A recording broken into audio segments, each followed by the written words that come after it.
Idea സ്റ്റേജിൽ fund raise ചെയ്യാൻ സ്റ്റാർട്ടപ്സിലാണെങ്കിലും MSMEയിലാണെങ്കിലും ഇത്തിരി ബുദ്ധിമുട്ടുള്ള കാര്യമാണ്. പക്ഷെ എന്തൊക്കെ കാര്യങ്ങൾ ആസ് എ സ്റ്റാർട്ടപ്പ് ഫൗണ്ടർ നമ്മൾ ശ്രദ്ധിക്കണം, അല്ലെങ്കിൽ എന്തൊക്കെ പോയിന്റാണ് ഒരു ഏഞ്ചൽ ഇൻവെസ്റ്റർ അല്ലെങ്കിൽ ഏർലി സ്റ്റേജ് ഇൻവെസ്റ്റർ നമ്മളിൽ ശ്രദ്ധിക്കുക?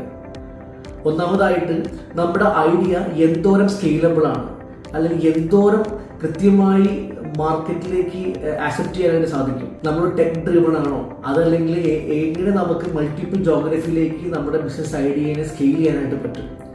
Finally the team, the versatility of the team. നമ്മുടെ കോ ഫൗണ്ടേഴ്സ് എങ്ങനെയാണ്, മൾട്ടിപ്പിൾ എക്സ്പെർട്ടൈസ് എങ്ങനെയാണ്, ഫൗണ്ടേഴ്സിൻ്റെ ബാക്ക്ഗ്രൗണ്ട് എങ്ങനെയാണ്.